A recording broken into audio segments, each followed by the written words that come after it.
Olá, veja agora alguns destaques na programação desta sexta-feira aqui na TV para quem quer saber mais e aprender sempre. Eu começo indicando às 8 da noite o programa Literatura, que conta um pouco da vida de Guimarães Rosa e também fala da obra dele, do trabalho que ele fez. O programa começa às 8 da noite, como eu falei. Veja lá um trecho. O escritor João Guimarães Rosa nasceu em 1908, no Sertão Mineiro, cenário que marcaria toda a sua obra. Foi o primeiro dos 6 filhos de Dona Chiquitinha e seu fulô, comerciante e juiz de paz da região. Ele sempre foi um menino diferente.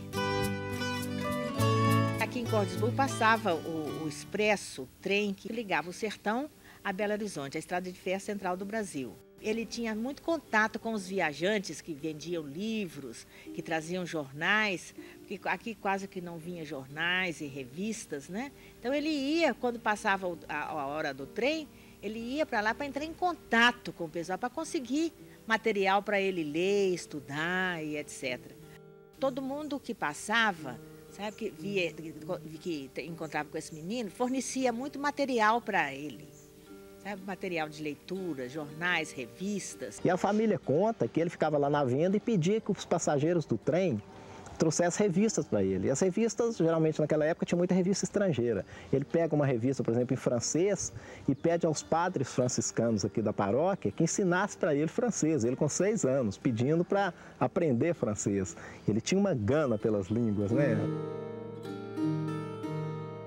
Lembro muito disso, dele sentadinho, dele conta, ele contava, adorava contar a história.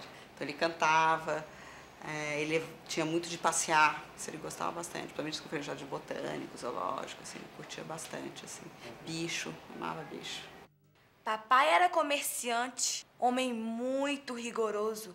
Quando eu era menino, ele me levava para caçar com ele. Eu avistava a caça e gritava, papai! Ele vinha correndo e a caça fugia. Um dia, papai desconfiou que eu gritava de propósito, só para ele não matar os bichos, e nunca mais me levou. O programa Literatura sobre a obra de Guimarães Rosa começa às 8 da noite. Em seguida, às 8h30, tem o programa São Paulo Pesquisa, que hoje mostra o que os cientistas brasileiros já descobriram sobre o riso. Assista um pouco. Pelo menos desde o naturalista Charles Darwin, em meados do século XIX, o riso e o humor são discutidos por pesquisadores e filósofos. Mas quais são os significados do riso? Do que rimos e por que rimos? Qual é a diferença de um simples riso do humor propriamente dito? Será que, assim como o humor é exclusivo do ser humano, ou outros mamíferos são capazes de rir, como os ratos e os chimpanzés? Você está ficando muito mandão. Em busca de respostas, a Univesp TV ouviu pesquisadores das ciências naturais e das ciências humanas. O humor, para análise do comportamento, é um comportamento verbal, ou seja, é uma linguagem que você aprende no decorrer da sua vida. Até os estudos de primatologia já mostravam que os primatas, os antigos, os nossos primatas, se reuniam em cavernas para ventilar em uníssono, ou seja, para rirem. Não é? Então, o riso é parte, portanto, da sociabilidade humana. Nem sempre encontramos convergência entre os pesquisadores e muitas vezes pode haver polêmica, como é o caso de considerar o riso em outros animais. Riso, você pegou um bom exemplo desses em que a gente tem que ter muito cuidado ao comparar os comportamentos. Nós não somos os únicos a termos expressões, os outros animais têm também, mas você tem que decodificá-las. O resultado dessa busca você vai assistir agora. Começamos nossa pesquisa pelas ciências naturais. Os pesquisadores da biologia e da psicologia procuram respostas a ações como o riso por meio da comparação entre o homem e outros animais. É importante para nós estudar outras espécies animais. Na Universidade de São Paulo, falamos com a cientista Patrícia Izar, do Instituto de Psicologia. Patrícia é etóloga.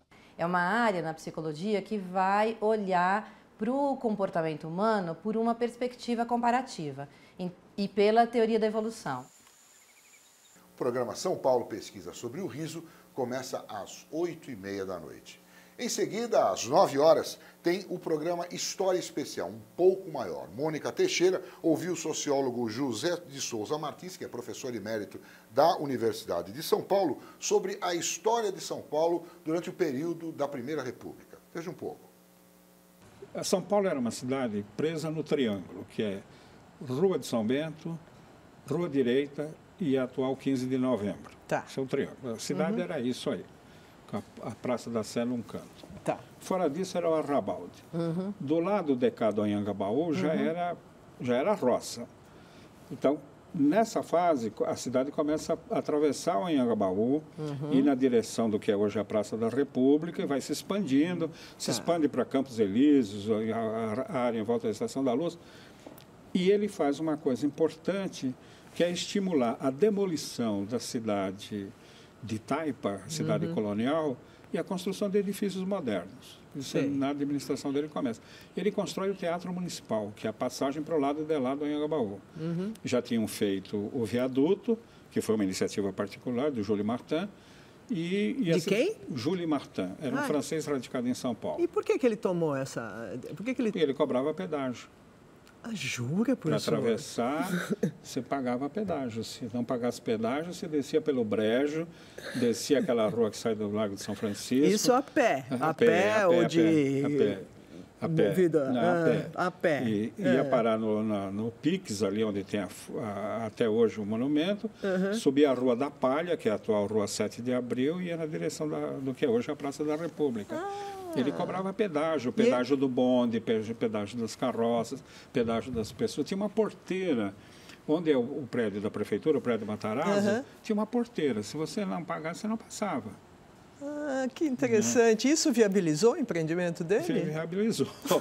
Ele se financiou. Depois foi desapropriado e tal, né? Mas a cidade pula do outro lado graças à política urbana do Antônio Prado. Aí surgem os edifícios de pedra, de concreto, os grandes edifícios da 15 de Novembro, dos bancos e tudo mais. A cidade se moderniza, né?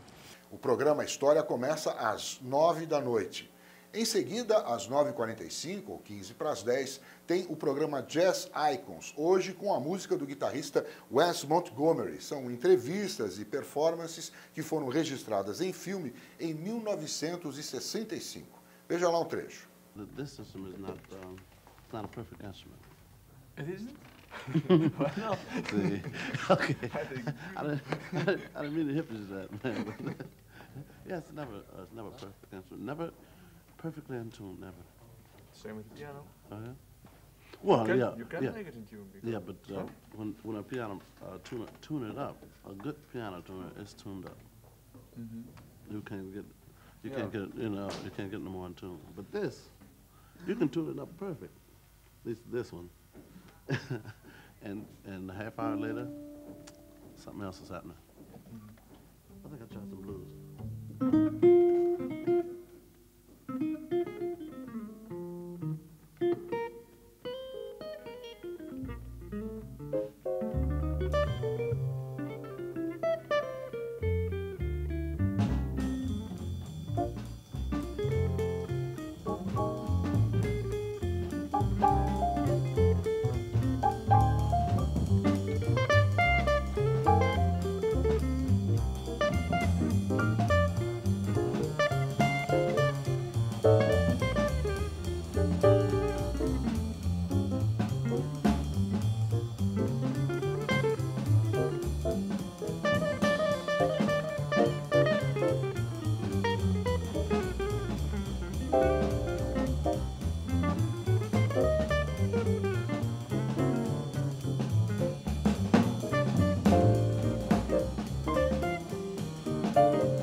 Wes Montgomery no Jazz Icons começa às 15 para as 10 da noite.